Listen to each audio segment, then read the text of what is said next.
आज मैं आपसे यही कहना चाहता हूं कि अपने शब्दों को अपनी ताकत बनाइए, अपनी सोच को सकारात्मक बनाइए, अपने जीवन को नई दिशा में ले जाइए। जब आप अपने आप से सच्चा प्यार करेंगे और खुद को प्रेरित करेंगे तो आपका जीवन पूरी तरह से बदल जाएगा। याद रखिए, आप जो सोचते हैं वही बनते हैं। इसलिए अपने विचारों को इतना ऊंचा रखिए कि सफलता आपके कदमों को चूमे। जीवन में शब्दों और सोच की शक्ति को समझना बेहद महत्वपूर्ण है। हमारे शब्द केवल आवाज नहीं होते, बल्कि एक ऊर्जा होते हैं जो हमारे और दूसरों के जीवन को प्रभावित कर सकते हैं।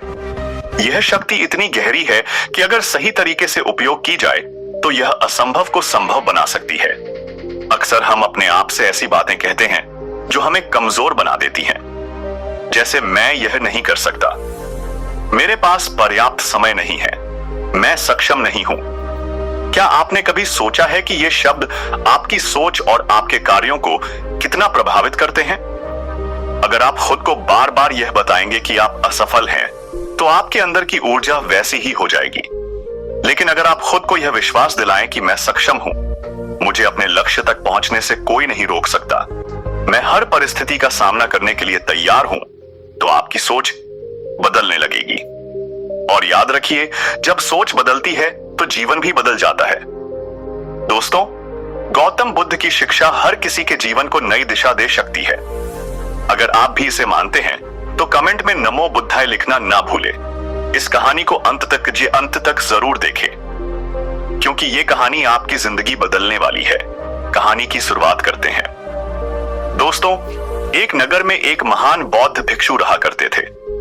वह बहुत ज्ञानी थे और बहुत ही शांत स्वभाव के थे, और उनकी यह बात ही उनकी विशेषता भी थी। एक बार की बात है, बौद्ध भिक्षु नगरवासियों को उपदेश दे रहे थे। बौद्ध भिक्षु कह रहे थे कि शब्दों में जीवन बदलने की शक्ति होती है। अपने शब्दों से जीवन बदलो। हम जो भी शब्द अपने लिए या दूसरों के लिए कहते हैं, या जो भी बातें करते हैं, उस पर हमें ध्यान देना चाहिए। इतना कहकर बौद्ध भिक्षु ने अपना उपदेश समाप्त किया और वहां से चले गए। एक दिन यह बौद्ध भिक्षु एक मार्ग से होकर गुजर रहे थे। उसी मार्ग से एक युवक होकर गुजर रहा था। उस युवक ने जब उन बौद्ध भिक्षु को देखा तो वह जोर जोर से हंसने लगा और कहने लगा, अरे साधु महाराज, आप तो ढोंगी हैं। आपके उपदेशों में यह कहने से कि शब्दों में बड़ी ताकत है, आपकी बात सत्य नहीं हो जाएगी। ये सब सिर्फ बातें हैं। भला ऐसा कैसे हो सकता है कि शब्दों से हमारा जीवन बदल सकता है? उस युवक की सारी बातें उन भिक्षुओं ने ध्यानपूर्वक सुनी, और उसके बाद वह मुस्कुराते हुए उस युवक से कहते हैं, बेटा, नाद से ही तो यह दुनिया प्रकट हुई है, और अच्छे शब्दों के पीछे भी नाद ही होता है जो पूरा जीवन बदल देता है। वह बौद्ध भिक्षु उस युवक से कहते हैं, देखो, मैं तुम्हें अपने अनुभव से बता रहा हूं, लेकिन फिर भी तुम्हें यकीन ना हो तो तुम इसे खुद आजमा कर देख सकते हो। उन बौद्ध भिक्षु की यह बात सुनकर युवक थोड़ा सा गंभीर हो गया। उसने काफी देर सोच विचार किया और उसके बाद उन बौद्ध भिक्षु से कहता है, हे गुरुवर, अगर ऐसी बात है तो आप मेरे साथ चलिए। मेरा छोटा भाई है जिसकी उम्र करीब 20 वर्ष है और उसे न जाने क्या हुआ है। वह करीब 3 वर्षों से कुछ भी नहीं करता, बस लेटा रहता है। दिन भर वह कुछ ना कुछ सोचता रहता है। उसकी यह हालत देखकर हम सब बहुत परेशान हैं। माता पिता भी बहुत चिंतित रहते हैं। हम सब ने कई तरीके अपनाए, कई योजनाएं अपनाए, लेकिन कुछ भी काम नहीं आया। हमने कई बार उससे बात करने की कोशिश की, लेकिन वह हमसे कुछ भी नहीं कहता। परिवार का हर एक सदस्य पूरी तरह से थक चुका है, हार चुका है। आखिर वह क्या करना चाहता है? किसी को कुछ नहीं पता। तो हमारे शब्दों से उसका जीवन क्यों नहीं बदला? और जैसा कि आप कह रहे हैं कि तो क्या आप मेरी मदद करेंगे? इस पर बौद्ध भिक्षु मुस्कुराते हुए उस युवक के साथ चल पड़ते हैं। वह युवक उन बौद्ध भिक्षु को एक खेत में ले जाता है। अपने भाई की तरफ इशारा करके कहता है, गुरुवर, यही मेरा भाई है जो पूरे गांव में आलस और मक्कारी के लिए मशहूर है। आप कहते हैं कि शब्दों में वह शक्ति है जो हमारा जीवन बदल सकती है, तो क्या आपके शब्द इसका जीवन बदल सकते हैं? अगर यह सत्य है तो आप इसका जीवन बदल कर दिखाएं। उन बौद्ध भिक्षु उस युवक के भाई को ध्यानपूर्वक देखा। यह एक पेड़ की छांव में आराम से सो रहा था। जब बौद्ध भिक्षु उस युवक के भाई के पास पहुंचे और आराम से उसके सर पर हाथ फिराते हुए कहते हैं, उठो बेटा, बहुत देर हो चुकी है, यह सोने का समय नहीं है, यह तो जागने का समय है। उन बौद्ध भिक्षु की आवाज सुनकर वह लड़का थोड़ा सा अचरज में पड़ गया।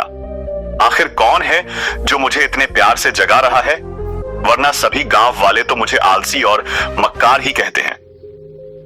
आखिर कौन है जो मुझे इतना अपनापन दिखा रहा है? उसने आंखें खोली और आंखें मलते हुए उसने पूछा, हे गुरुवर, आप कौन हैं और यहां क्यों आए हैं? इस पर बौद्ध भिक्षु उस युवक से कहते हैं, बेटा, यह प्रश्न तो मैं तुमसे करना चाहता हूं, तुम कौन हो? यही तो तुम्हें जानने की आवश्यकता है। उन बौद्ध भिक्षु की बात सुनकर वह लड़का जोर से हंस पड़ता है और कहता है, गुरुवर, यदि आपको मेरे बारे में जानना है तो जाए और गांव के किसी भी सदस्य से पूछ लीजिए, आपको पता चल जाएगा कि मैं कौन हूं। आपसे हर कोई यही कहेगा कि वह तो आलसी है, मक्कार है, तरह तरह के ताने सुनाएंगे, तरह तरह की बातें कहेंगे। इससे आपको यह जरूर यकीन हो जाएगा और आपको यह पता भी चल जाएगा कि मैं कौन हूं। तभी बौद्ध भिक्षु मुस्कुराते हुए उस लड़के से कहते हैं, सबसे पहले मेरी यह बात सुन लो मेहनती इंसान ने, कि खुद के शब्द उसे अंदर तक चोट पहुंचाते हैं, इसलिए कभी भी अपने आप को कोसो मत, अपने शब्दों को सुधारो। और मेरी ये दूसरी बात भी सुन लो, मैंने उन गांव वालों से नहीं पूछा कि तुम कौन हो, मैं तुमसे पूछ रहा हूं कि तुम कौन हो। लेकिन तुमने तो अपनी आदतें मुझे बताई। आलस तुम्हारी पहचान नहीं, तुम्हारी आदत हो सकती है, और इंसान नहीं, उनकी आदतें खराब होती हैं। इसलिए बेटा, तुम आलसी और मक्कार नहीं हो, यह तो तुम्हारी आदत है। बस इतनी सी बात है जो गांव वाले नहीं समझ सकते। यह सारी बातें सुनकर वह लड़का थोड़ा सा आश्चर्यचकित रह गया, क्योंकि गांव वाले हमेशा उसे मक्कार, आलसी और तरह तरह के ताने ही सुनाया करते थे। उन बौद्ध भिक्षु की यह बात सुनकर उस लड़के की आंखों में आंसू आ गए।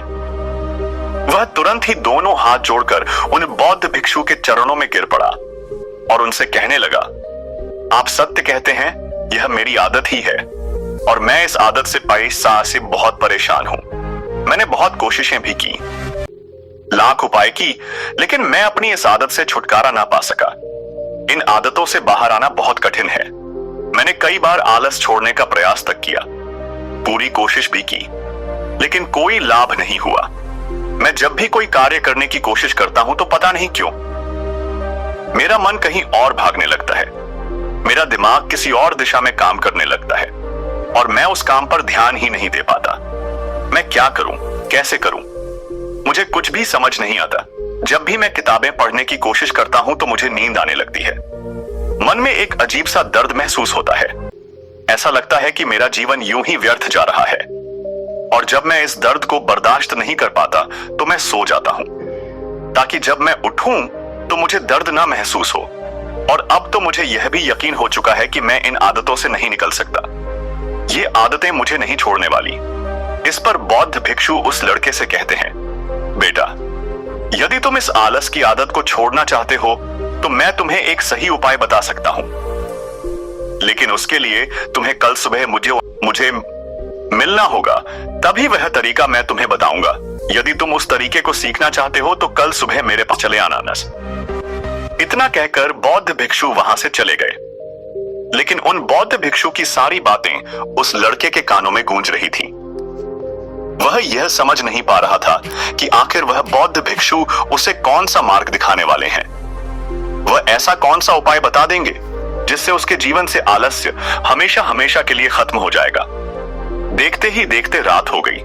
रात भर यह अपने बिस्तर पर करवट लेता रहा और उन बौद्ध भिक्षु की बातों के बारे में सोचता रहा। इसी प्रकार देखते ही देखते सुबह हो गई और वह लड़का उन बौद्ध भिक्षु के पास जा पहुंचा। वह लड़का उन बौद्ध भिक्षु को प्रणाम करता है और कहता है, गुरुवर, जैसा कि आपने कहा था, लीजिए मैं आ गया। अब मुझे वह मार्ग बता दीजिए जिसे मैं अपने जीवन से इस आलस्य को निकाल सकता हूं। तभी बौद्ध भिक्षु उस लड़के से कहते हैं, बेटा, जब भी तुम्हारा मन दुविधा में हो, तुम निर्णय ना ले पा रहे हो और तुम्हारे मन में तरह तरह के प्रश्न उठ रहे हो कि मैं क्या करूं, कैसे करूं, इस कार्य को पूर्ण कैसे करूं, यह सब कैसे होगा। तब तुम वास्तविकता में अपने अतीत से सोच रहे हो कि पिछली बार तुम्हारे ऐसा करने पर क्या हुआ, या अतीत में तुमसे लोगों ने क्या कहा था। तो आज से कभी भी अपने अतीत से नहीं बल्कि भविष्य से सोचो। इस पर लड़का कहता है, भविष्य से यह भला कैसे। तभी बौद्ध भिक्षु उस लड़के से कहते हैं, मान लो कि तुम्हें आज किसी भी चीज की कमी नहीं है। तुम्हारे पास वह हर चीज है जो तुम चाहते हो, वह सारी सुख सुविधाएं हैं। तो अब बताओ तुम अपना जीवन कैसे व्यतीत करना चाहोगे। उस बौद्ध भिक्षु की यह बात सुनकर वह लड़का कुछ देर के लिए सोच में पड़ गया, क्योंकि आज तक उसने सभी गांव वालों के केवल ताने ही सुने थे। किसी ने भी आज तक उसके जीवन के बारे में उससे ऐसी बात नहीं की थी, और यह गुरुवर उसे आने वाले भविष्य के बारे में उससे बातें कर रहे थे। उन बौद्ध भिक्षु की यह बात सुनकर वह लड़का खुद से प्रश्न करने लग गया कि अगर मेरे पास सब कुछ होगा, धन की कोई कमी नहीं होगी और सारी सुख सुविधाएं होगी, तो मैं अपना जीवन कैसे व्यतीत करूंगा। कुछ देर सोच विचार करने के बाद वह उन बौद्ध भिक्षु से कहता है, गुरुवर, मैं यह दुनिया घूमना चाहूंगा, पहाड़ों पर चढ़ना चाहूंगा, समुद्र की रेत पर चलना चाहूंगा, और मैं एक बहुत बड़ा व्यापारी बनना चाहूंगा। तभी अचानक उस लड़के का ध्यान टूट गया और वह उन बौद्ध भिक्षु से कहता है, परंतु हे गुरुवर, यह सब कैसे संभव होगा। केवल मेरी मात्र सोच लेने से तो यह सब पूरा नहीं होने वाला। ऐसा कहते ही उसके अतीत में बीती हुई सारी घटनाएं उसकी आंखों के सामने से गुजरने लगी और यह एक बार फिर से निराश होने लगा। और अब यह सोचने लगा कि मेरे पास तो पैसे ही नहीं है, तो मैं भला व्यापार कैसे कर सकता हूं। ना ही मेरे पास व्यापार का कोई अनुभव है।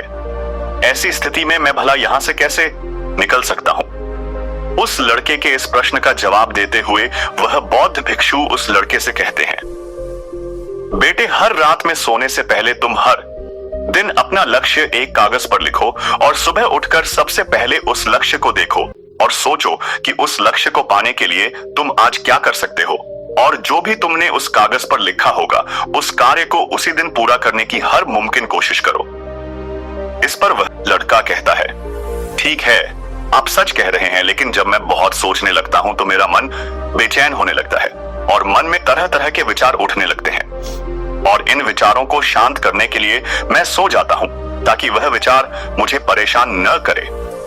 उस लड़के की समस्या का समाधान करते हुए वह बौद्ध भिक्षु उस लड़के से कहते हैं, बेटा, अंतर्मन की चाल को पकड़ो और शब्दों की मदद से नया भविष्य बनाओ। तभी लड़का कहता है, हे गुरुवर, आप क्या कहना चाहते हैं, मैं आपकी बात समझ नहीं पा रहा। इस पर बौद्ध भिक्षु मुस्कुराते हुए कहते हैं, बेटा, कैसे होगा। यह एक सवाल है, यह सवाल नहीं बल्कि एक डर है जो तुम्हारे अंतर्मन में बैठा हुआ है, जो तुम्हें अगला कदम लेने से रोक रहा है, तुम्हें कदम आगे बढ़ाने से रोक रहा है। यदि तुम वास्तविकता देखो तो किसी को भी नहीं पता होता कि वह कार्य कैसे होगा, लेकिन एक इंसान जब दृढ़ निश्चय कर लेता है तो वह अपने उद्देश्य को सामने रखकर लगातार प्रयास करता रहता है और वह अपनी सफलता प्राप्त कर ही लेता। तभी वह लड़का उस बौद्ध भिक्षु से कहता है कि हे गुरुवर, अगर ऐसी बात है तो मन में बार बार चिंता क्यों होती है, मन बार बार बेचैन क्यों हो उठता है। इस पर बौद्ध भिक्षु कहते हैं, बेटा, क्योंकि तुम्हें डर है कि तुम कमजोर हो, तुम्हारे अंतर्मन में बैठा है कि तुम में कुछ कमी है, तुम किसी काम के नहीं हो, और यही कारण है कि तुम कोशिश करने से डरते हो, क्योंकि तुम्हारा अंतर्मन हमेशा तुम्हें रोकता रहता है। जब भी तुम कोई कार्य शुरू करना चाहते हो, तुम्हारा मन तुमसे पहले कह देता है, इससे आगे मत बढ़ना, अन्यथा तुम हार जाओगे, और इसी कारण तुम्हें चिंता होने लगती है, तुम्हारा मन बेचैन होने लगता है। तभी वह लड़का कहता है, आपने जो कुछ भी कहा वह बिल्कुल सत्य है, लेकिन अब आप ही मुझे बताइए कि मैं इस परेशानी से बाहर कैसे निकलूं। इसका जवाब देते हुए वह बौद्ध भिक्षु उस लड़के से कहते हैं, बेटा, इस समस्या का समाधान बहुत ही आसान और सरल है। तुमने देखा होगा कि अक्सर ही हम अपने आप को दोष देते रहते हैं, अपने आप को तरह तरह के अपशब्द कहते रहते हैं जो हमारे अंतर्मन में जाकर बैठ जाते हैं और वहीं हमें आगे बढ़ने से रोकते हैं। और इन शब्दों का हम पर बहुत गहरा प्रभाव भी पड़ता है, क्योंकि जैसा हम खुद से कहते हैं, जैसा हम पूरी भावनाओं के साथ सोचते हैं, हम वैसा ही बनते चले जाते हैं। इसलिए यदि तुम खुद को बदलना चाहते हो तो कि तुम भी काबिल बन सको, तो तुम्हें अपने अंतर्मन को नए संदेश देने की जरूरत है। जैसे कि मेरे शरीर का हर एक कण, हर एक हिस्सा, हर एक विचार शांति और ऊर्जा से भरा हुआ है। मैं दृढ़ संकल्प और आत्मविश्वास के साथ हर दिन के लक्ष्यों को पूरा करता हूं। मैं अपनी कमजोरी को अभ्यास में बदलता हूं, चिंता को ध्यान में बदलता हूं। मैं उत्साह और ऊर्जा से भरा हुआ हूं, लगातार अपने लक्ष्यों पर काम करता हूं। ऐसे शब्द जब तुम खुद से कहोगे, उतनी ही भावनाओं से यह शब्द तुम पर असर करना शुरू कर देंगे। धीरे धीरे ये शब्द तुम्हारे मन और व्यक्तित्व की सोच का हिस्सा बन जाएंगे। लेकिन मेरी एक बात याद रखना कि तुम्हारा अंतर्मन इतनी आसानी से नहीं मानने वाला। जब तुम आगे बढ़ो तो मौका मिलते ही वह तुम्हें पीछे खींचेगा। तुम्हारे अतीत के बीते हुए सारे कड़वे अनुभव तुम्हें याद दिलाएगा ताकि तुम डर जाओ और एक बार फिर से अपने लक्ष्य का पीछा करना छोड़ दो। लेकिन तुम्हें इसकी चिंता नहीं करनी है। उन सकारात्मक शब्दों के कारण तुम्हारा मन सकारात्मक विचारों को स्वीकार करने लगेगा। आगे वह बौद्ध भिक्षु उस लड़के को चेतावनी देते हुए कहते हैं, मेरी एक बात और याद रखना कि तुम्हारा ध्यान आलस्य पर नहीं होना चाहिए। अर्थात तुम्हें कभी आलस नहीं मिटाना, बल्कि तुम्हें एक नए भविष्य का निर्माण करना है, एक नए व्यक्तित्व का निर्माण करना है। तुम्हारा पूरा ध्यान केवल इस पर ही होना चाहिए। उस बौद्ध भिक्षु की बात सुनकर लड़का कहता है, ठीक है गुरुवर, आप जैसा कहते हैं मैं वैसा ही करूंगा। तभी वह बौद्ध भिक्षु उस लड़के से कहते हैं, बेटा, अभी तो मैं इस गांव से जा रहा हूं, लेकिन कुछ सालों के बाद मैं वापस आऊंगा। इतना कहकर बौद्ध भिक्षु वहां से चले गए और वह लड़का अपने घर लौट गया। लेकिन अब उस लड़के के मन में तरह तरह के विचार चल रहे थे। वह लड़का यह सोच रहा था कि अगर मैं अपनी मनपसंद जिंदगी जीने लगूंगा, अगर मैं दुनिया घूमने लगा, नए लोगों से मिलने लगा और अपनी पसंद का काम करने लगा, तो मेरी जिंदगी कैसी होगी। उस बात को ध्यान करके उसने एक कागज पर अपना लक्ष्य लिखा और लिखकर सो गया। अगली सुबह जब उसकी आंखें खुली तो उसने उस पेपर पर लिखा हुआ लक्ष्य एक बार दोहराया। उसके बाद वह कुछ देर के लिए शांत हो गया। तभी उसे उन बौद्ध भिक्षु की बात याद आई कि तुम अपने लक्ष्य के लिए आज क्या कर सकते हो। उसने खुद से सवाल किया कि मैं आज अपने इस लक्ष्य को प्राप्त करने के लिए क्या कर सकता हूं। तभी उसे एक बार फिर से उस पेपर की तरफ ध्यान दिया। उस पेपर पर लिखा था कि मैं बाजार जाता हूं और लोग व्यापार करने की कौन सी चीजें, कौन से सामान लेकर आते हैं। मैं उन चीजों को देखता, उन चीजों को पता करता और पढ़ने के बाद तुरंत ही बाजार चला गया। वह अलग अलग दुकानों पर बैठा, उन्हें देखा, लेकिन उसे कुछ समझ नहीं आ रहा था क्योंकि लोग अलग अलग व्यापार कर रहे थे, अलग अलग तरह की चीजें और सामान ले रहे थे और किसी ने उसकी कोई मदद नहीं की। वह बहुत उदास हो गया और निराश होकर वापस घर लौट आया। तभी उस लड़के को उन बौद्ध भिक्षु की एक और बात याद आई। शब्दों में बहुत ताकत है और शब्द हमारा जीवन बदल सकते हैं। उसे वह सकारात्मक विचार याद आए। वह उसे सुबह शाम दोहराने लगा और अब से वह हर दिन ऐसा ही करता। देखते ही देखते 1 महीना बीत चुका था, लेकिन अब तक उसके जीवन में कोई बदलाव नहीं आया था। अब वह लड़का यह सोचकर निराश होने लगा था कि उसके जीवन में तो कुछ भी परिवर्तन नहीं हो रहा। लेकिन 1 महीने के बाद उसे महसूस हो रहा था कि यह पहले से अच्छा महसूस कर रहा है। उसका दिमाग अब अच्छी तरह से सोच पा रहा है। वह पहले से ज्यादा चलने फिरने लगा है। धीरे धीरे उसे समझ में आने लगा कि जो लोग आगे बढ़ते हैं, महान काम करते हैं, उनकी सोच में कितना अंतर होता है। वे लोग हमेशा शक्तिशाली विचार सोचते हैं। दूसरों की छोटी सोच और डर से वह कभी प्रभावित नहीं होते।